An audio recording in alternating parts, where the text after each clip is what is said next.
Bismillahirrahmanirrahim. Assalamualaikum warahmatullahi wabarakatuh. Di sini kami dari kelompok 6 akan membahas mengenai siklus pendapatan, penjualan, dan penerimaan kas. Izinkan kami memperkenalkan diri kami. Saya Vivi Wulandari, NIM 195221070. Saya Anissa Berlian Larsati, NIM 195221081. Saya Niken Setioningrum, NIM 195221089. Nama saya Yuwana Saputri dengan NIM 20522215157. Oke, langsung saja untuk yang pertama yaitu pendahuluan.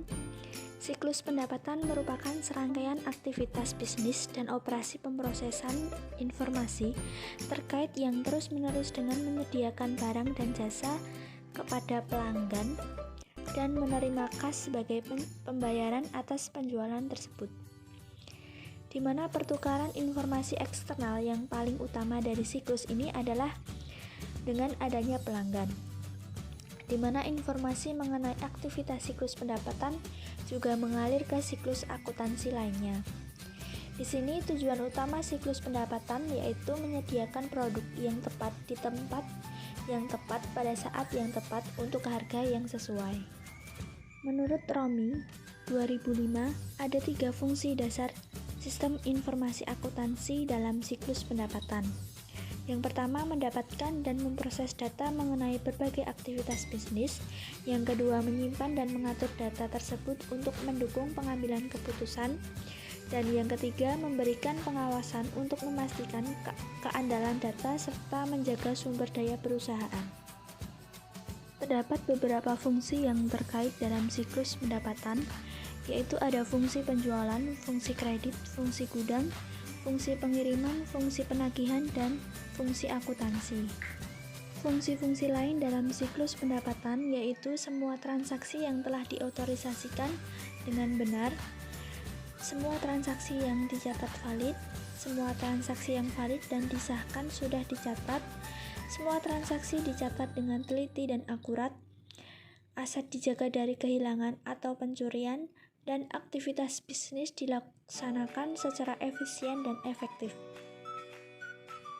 Dapat kita lihat di sini merupakan diagram siklus pendapatan, di mana ada 4 aktivitas dasar bisnis yang dilakukan dalam siklus pendapatan, yaitu yang pertama penerimaan pesanan dari pelanggan atau entry pesanan penjualan, yang kedua pengiriman barang, yang ketiga penagihan dan piutang usaha, dan yang keempat ada penagihan kas.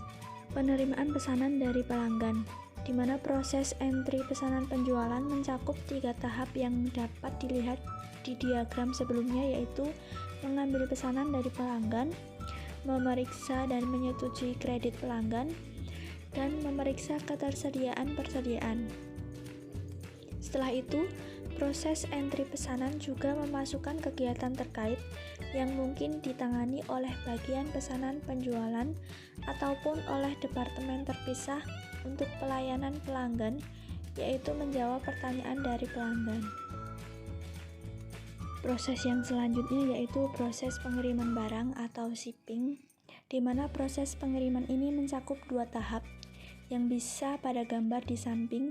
Kedua tahap dalam proses pengiriman ini yaitu mengambil dan mengepak pesanan, kemudian mengirimkan pesanan tersebut. Departemen bagian penggudangan dan pengiriman yang melakukan aktivitas tersebut, dan juga penagihan dan piutang usaha, di mana aktivitas dasar yang ketiga dalam siklus pendapatan melibatkan penagihan kepada para pelanggan dan memelihara data piutang usaha. Nah, untuk aktivitas yang terakhir adalah proses penerimaan kas. Dan di dalam proses ini atau aktivitas ini, perusahaan akan memproses pembayaran pelanggan dan mengupdate saldo buku besar piutang untuk per pelanggan dengan dokumennya itu berupa bukti pengiriman uang, baik berupa bukti transfer atau cek. Kemudian pembayaran tersebut akan disetorkan ke bank. Kemudian ada dokumen-dokumen yang digunakan dalam siklus pendapatan ini. Yang pertama ada surat order pengiriman, Kemudian yang kedua ada faktur, dan yang ketiga ada rekapitulasi harga pokok penjualan, dan yang keempat ada bukti memorial.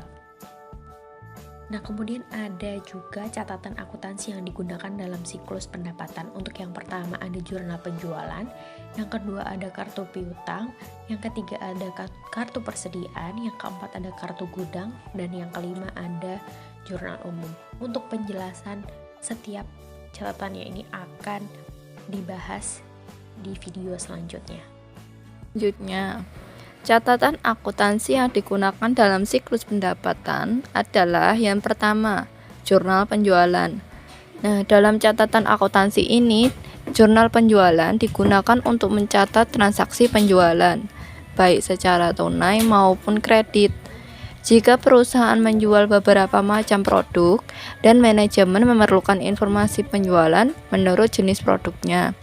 Dalam jurnal penjualan dapat disediakan kolom-kolom untuk mencatat penjualan menurut jenis produk tertentu. Selanjutnya, catatan akuntansi yang digunakan yaitu kartu piutang dan persediaan. Kartu piutang dalam catatan akuntansi ini merupakan buku pembantu yang berisi rincian mutasi piutang perusahaan kepada tiap-tiap debiturnya. Kartu persediaan merupakan buku pembantu yang berisi rincian mutasi setiap jenis persediaan. Catatan akuntansi selanjutnya yaitu kartu gudang. Catatan akuntansi ini diselenggarakan oleh fungsi gudang yang bertujuan untuk mencatat mutasi dan persediaan fisik barang yang disimpan di dalam gudang. Selanjutnya, catatan akuntansi yang digunakan yaitu jurnal umum. Jurnal umum dalam catatan akuntansi ini digunakan untuk mencatat harga pokok produk yang dijual selama periode akuntansi tertentu. Untuk yang selanjutnya, di sini saya akan menjelaskan mengenai ancaman dan pengendalian yang ada di dalam siklus pendapatan. Di mana dalam siklus pendapatan, dalam proses pelaksanaannya pasti akan mengalami ancaman, dan di mana sebuah ancaman tersebut dapat dikendalikan dengan sistem pengendalian yang tepat. Di mana dengan menggunakan pengendalian yang tepat, maka ancaman dapat diminimalisir. Ancaman dan pengendalian pada proses entry pesanan penjualan, di mana siklus pendapatan dimulai dengan menerima pesanan dari para pelanggan, di mana Departemen Penjualan yang melaporkan kepada Wakil Presiden Pemasaran. Biasanya menjalankan proses entry pesanan penjualan tetap dengan meningkatkan para pelanggan yang dengan sendirinya memasukkan banyak data melalui formulir dalam sebuah etalase situs sebuah perusahaan. Di mana di sini ada beberapa ancaman dalam entry pesanan penjualan. Yang pertama yaitu adanya pesanan pelanggan yang tidak lengkap atau tidak akurat. Yang kedua, penjualan secara kredit ke pelanggan yang memiliki catatan yang buruk. Yang ketiga, legitimasi pesanan. Dan yang keempat itu ada habisnya persediaan biaya penggudangan dan pengurangan biaya. Di sini juga disebutkan beberapa pengendalian dari ancaman tersebut. Yang pertama yaitu pemeriksaan edit entry data pada pesanan pelanggan. Yang kedua, persetujuan kredit oleh manajer bagian kredit, bukan oleh fungsi penjualan. Di sini catat yang akurat atas saldo rekening pelanggan tersebut. Yang ketiga, tanda tangan di atas dokumen kertas, di mana tanda tangan digital dan sertifikat digital untuk e-business. Dan yang keempat, ada sistem pengendalian persediaan. Untuk yang selanjutnya yaitu aktivitas pengiriman, di mana pengiriman merupakan aktivitas dasar kedua dalam siklus pendapatan yang merupakan mengisi pesanan pelanggan dan mengirimkan barang yang diminta. Seperti ditunjukkan pada proses ini ada dua langkah, yaitu yang pertama memilih dan mengepak pesanan, dan yang kedua mengirimkan pesanan. di mana Departemen Gudang dan Pengiriman menjalankan aktivitas-aktivitas ini secara berurutan. Untuk yang pertama yaitu mengambil dan mengepak pesanan, di mana langkah ini dalam mengisi sebuah pesanan, pelanggan melibatkan pengangkatan barang yang benar dari persediaan dan mengepaknya untuk pengiriman. Dan yang kedua yaitu ada pengiriman pesanan. Setelah dikeluarkan dari gudang, barang akan siap dikirimkan kepada pelanggan. Di sini ada dua slip yang digunakan pada pengiriman pesanan. Yang pertama yaitu slip pengepakan, yang merupakan sebuah dokumen yang mencantumkan kuantitas dan deskripsi dari setiap barang yang disertakan dalam sebuah pengiriman. Dan yang kedua yaitu ada bill of lading, yaitu merupakan sebuah kontrak hukum yang menjelaskan tanggung jawab atas barang ketika barang tersebut sedang dalam transit. Untuk ancaman dan pengendalian pada aktivitas pengiriman, ada beberapa ancaman yang terdapat dalam aktivitas pengiriman. Yang pertama yaitu kesalahan pengiriman barang dagangan yang salah jumlah maupun salah alamat. Yang kedua ada pencurian persediaan. Nah, di sini ada pengendalian dari ancaman pengiriman tersebut. Yang pertama yaitu dilakukannya rekonsiliasi pesanan penjualan dengan kartu pengembalian dan slip pengepakan. Yang kedua yaitu batas akses fisik ke persediaan. Dan yang ketiga, dilakukannya dokumentasi semua transfer internal perhitungan secara periodik.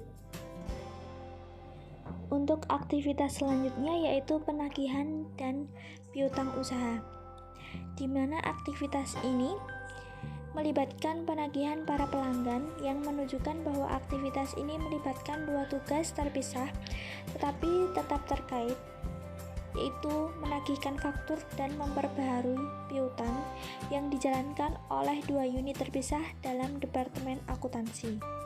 Dalam pemeliharaan piutang, yang melapor kepada kontrolir menjalankan dua tugas utama, yaitu menggunakan informasi dalam faktur penjualan untuk mendebit rekening pelanggan dan berikutnya mengkredit rekening ketika pembayaran diterima. Di mana metode faktur terbuka merupakan metode untuk memelihara piutang yang mana pelanggan membayar berdasarkan setiap faktur. Nota pengiriman uang, sebuah salinan faktur penjualan yang dikembalikan dengan pembayaran pelanggan yang mengindikasikan faktur, laporan, atau hal-hal lain yang dibayarkan. Metode saldo maju merupakan metode pemeliharaan piutang yang mana pelanggan biasanya membayar berdasarkan jumlah yang ditunjukkan dalam sebuah laporan bulanan. Dan yang terakhir itu ada laporan bulanan, sebuah dokumen yang mencantumkan seluruh transaksi yang terjadi selama sebulan yang lalu dan informasi atas saldo rekening terakhir pelanggan.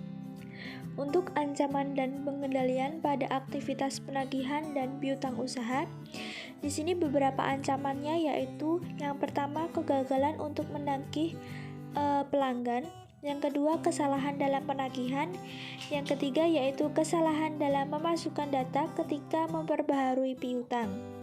Dan untuk pengendaliannya yaitu ada pemisahan fungsi pengiriman dan penagihan, ada pengendalian edit entry data, dan ada daftar harga dan rekonsiliasi buku pembantu utang usaha dengan buku besar, di mana laporan bulanan ke pelanggan dijadikan entry data. Untuk ancaman dan pengendalian pada aktivitas yang terakhir yaitu penagihan kas, di mana dalam penagihan kas terdapat ancaman yang ditemukan dalam penagihan kas, yaitu terjadinya pencurian kas pada entry data yang dilakukan oleh departemen-departemen dalam perusahaan. Nah, di sini pengendalian yang dapat dilakukan yaitu yang pertama ada pemisahan tugas, di mana meminimalisasi penanganan kas, kesepakatan logbook, konfirmasikan pengesahan dan penyimpanan semua penerimaan. Dan yang kedua itu ada rekonsiliasi periodik laporan bank dengan catatan seseorang yang tidak terlibat dalam pemrosesan penerimaan kas.